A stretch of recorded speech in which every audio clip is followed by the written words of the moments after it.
शिवाय नमः, शिवाय नमः, शिवाय नमः। सूत जी कहते हैं मंदार की माला से जिन पार्वती जी का केश पास अलंकृत है और मुंडों की माला से जिन शिव जी की जटा अलंकृत है, जो पार्वती जी दिव्य वस्त्र धारण किए हैं और शिव जी दिगंबर नंगे हैं, ऐसी श्री पार्वती जी तथा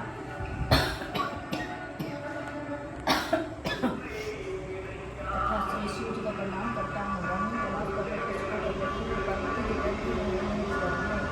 गुप्त वर किया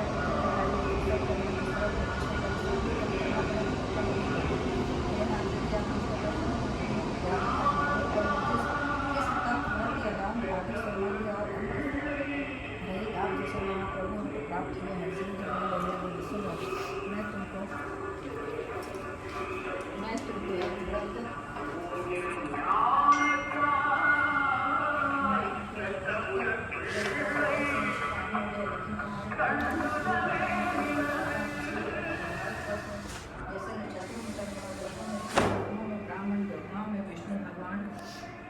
नदियों में, गंगा पुराणों में, महाभारत वेदों में, सामवेद हिंदुओं में मन श्रेष्ठ है। सब पुराणों और वेदों का सर्वस्व है। जिस तरह कहा गया है, मैं तुम्हें प्राचीन व्रत बतलाता हूँ, एकाग्र मन से सुनो।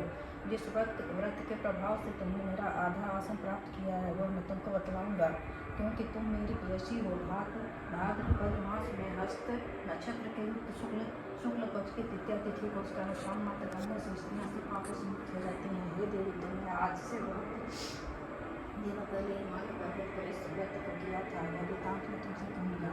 पार्वती जी ने पूछा, हे नाथ, मैंने क्यों यह व्रत किया? यह सब आपके मुझ से सुनना चाहती हूँ। उत्तर की ओर एक बड़ा रमणीक और पर्वतों में श्रेष्ठ हिमनामक पर्वत है, जिसके उसके आसपास तरह तरह की भूमियाँ हैं, तरह तरह के वृक्ष उस पर लगे हुए हैं। नाना प्रकार के पक्षी और अनेक प्रकार के पशु उस पर निवास करते हैं। वहाँ पहुँचकर गंधर्वों के साथ बहुत से देवता सिद्ध चारण पक्षीगण सर्वदा प्रसन्न मन से विचरते हैं। वहाँ पहुँचकर गंधर्व गाते हैं, अस्प्राय नाचती हैं। उस पर्वतराज के कितने ही शिखर ऐसे हैं जिनमें स्फटिक, रत्न और वैदूर्य मणि आदि की खाने भरी हैं। यह पर्वत ऊंचा तो इतना अधिक है कि मित्र के घर की तरह समझकर आकाश का स्पर्श किए रहता है। उसके समस्त शिखर सदैव हिम पर्वत से आच्छादित रहते हैं और गंगा जल की ध्वनि सदा सुनाई देती है। हे पार्वती, तुमने बाल्यकाल में उसी पर्वत पर तपस्या की थी। 12 वर्षों तक तुम उल्टी पहनकर केवल धुआं पीकर, 64 वर्षों तक सूखे पत्ते खाकर, माघ मास में तुम जल में बैठी रहती थी और वैशाख की दोपहरिया में पंचाग्नि तकती थी। सावन महीने में जल बरसता था तो भूखी प्यासी रहकर मैदान में बैठी रहती थी। तुम्हारे पिता इस तरह के कष्ट सहन को देखकर बड़े दुखी हुए, चिंता में पड़ गए कि मैं अपनी कन्या किसको दूँ। इसी समय नारद जी वहाँ पहुँचे। मुनीश्वर नारद जी उस समय तुम्हें देखने गए थे।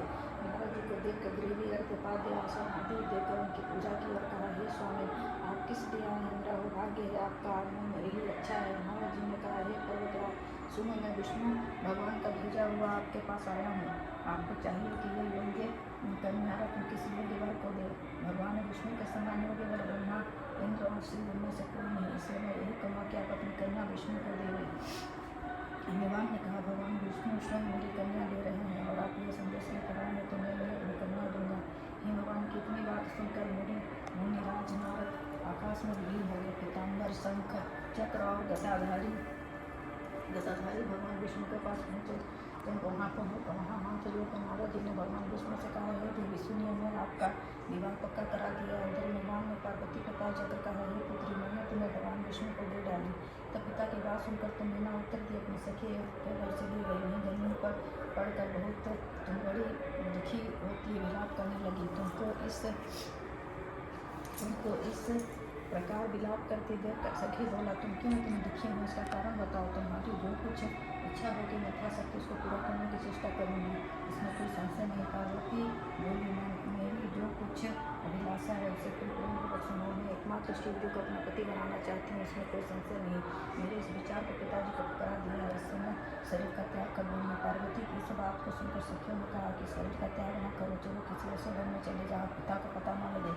ऐसी सलाह कर तुम जैसे वन में जा पहुँचे, जब तुम्हारे पिता घर में तुम्हें खोजने लगे। दूतों द्वारा भी खबर करने लगे कि कौन बोलता है कि मैं मेरी पुत्री को हर लेके आया। उन्होंने मन ही मन कहा, मैं नारद जी के आगे प्रतिज्ञा कर चुका हूँ कि अपनी पुत्री भगवान विष्णु को दूंगा। ऐसा सोचती मूर्छित हो गई। गिरिराज को मूर्छित हो देखकर सब लोग हाहाकार करते दौड़ पड़े। जब होश हुआ तो सबने पूछा कि गिरिराज आप अपनी मूर्छा का कारण बताइए। उन्होंने कहा, आप लोग मेरे दुख का कारण सुने, ना मालूम कौन मेरी कन्या को हट ले गया। ऐसा नहीं कि इसे किसी काले सांप ने काट लिया या सिंह ने खा गए। पाए मेरी बेटी कहाँ गई, किसी दुष्ट ने मेरी पुत्री का मार डाला। ऐसा कहकर वो वायु के झोंके से कांपते हुए उसका सामान काटने लगी। इसके बाद अंत में वन में खोजने लगी। वह मन भी सिंह भालू हिंसक जंतुओं से बड़ा भयानक हो रहा था। ठंडी और सीखों के साथ उस में चलते चलते कैसी जगह जा पहुँची जहाँ नदी बह रही थी। उसके अग्नि तक पर बड़ी कमरा सी थी। तुमने उसी कमरा में आश्रम बना लिया। मेरी एक बालिका में एक प्रतिमा बनाकर अपनी सखियों के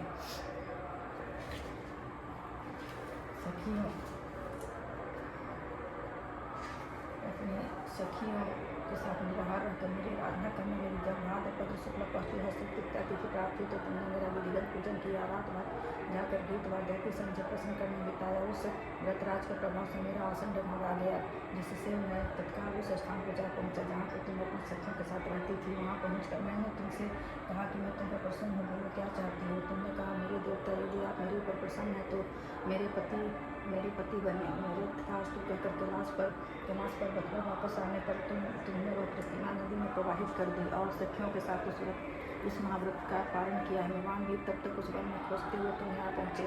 चारों दिशाओं में तुम्हारी खोज करते करते व्याकुल हो चुके थे।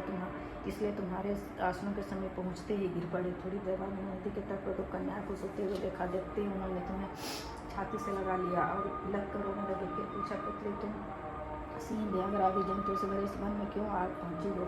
पार्वती ने दिया, पिताजी, मैंने पहले से ही अपने आप को शिव जी के हाथों सौंप दिया। आपने मेरी बात टाल दी, इसलिए यहाँ चली आई हूँ। मैंने संतान न दी है पुत्री, मैं तुम्हारी इच्छा के विरुद्ध कुछ नहीं करूँगा। वे तुम्हें अपने साथ ले आए और मेरे साथ विवाह कर दिए। इसी से तुमने मेरा अर्धासन पाया। तब से आज तक किसी के सामने मुझे अब तक प्रकट करने का अवसर नहीं प्राप्त हुआ। हे देवी, मैं यह बताता हूँ कि इस व्रत का हरितालिका नाम क्यों पड़ा।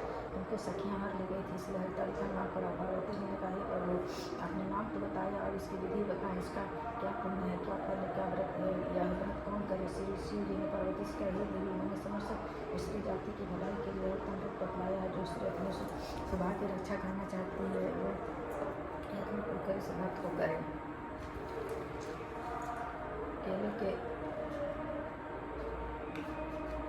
केले के खंभे आदि से शोभित एक सुंदर मंडप बनावे। उसमें रंग बिरंग के रेशमी और कपड़ों से चंदवा लगावे। एकत्रित होकर तरह तरह का मंगलाचरण करते उस मंडप में पार्वती तथा शिव जी का प्रतिमा स्थापित करे। रोज दिन भर उपवास कर सुबह से सुगंधित फूल, सुगंध मनमोहक धूप, नाना प्रकार के नैवेद्य आदि एकत्र कर मेरी पूजा करे। रात भर जागरण करे। ऊपर जो वस्तुएं गिनाई गई उसके अतिरिक्त नारियल, सुपारी, जंबीरी, नींबू, लौंग, नारंगी आदि जो फल प्राप्त हो सके उसे इकट्ठा करके उस ऋतु में जो यह फूल मिल सके विशेष रूप से रखें। इसके बाद धूप दीपावली से पूजन कर प्रार्थना करें। हे शिव रूप में, हे मंगले, हे अर्थों के देने वाली देवी, हे शिव रूपे आपको नमस्कार है। हे शिव रूपे आपको सदा के लिए नमस्कार है। हे ब्रह्म रूपणी आपको सदा नमस्कार है। हे जगतप्रिय आपको नमस्कार है। हे सिंहासन संसार के भय से भयभीत मुझे दिन की रक्षा करे। इस कामना की पूर्ति के लिए मैंने आपकी पूजा की है। हे पार्वती, मुझे राज्य सौभाग्य देना पर प्रसन्न हुए। उन्हीं मंत्रों से पार्वती तथा शिव जी की पूजा करें। तदनंतर विधि पूर्वक कथा सुनना, ब्राह्मण को वस्त्र, गौ, सुवर्ण आदि दे गए।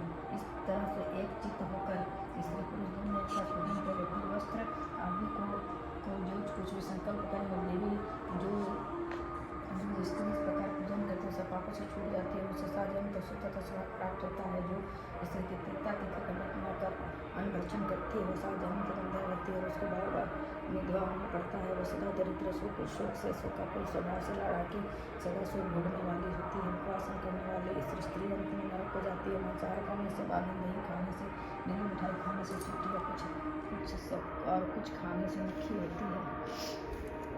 तीज को अन्न खाने से, सुखरी फल खाने से, लंगड़िया पानी से, दूध पीने से, सांपे मुँह से, सोने से, जोड़िया पति को दिखाने से लगी होती है।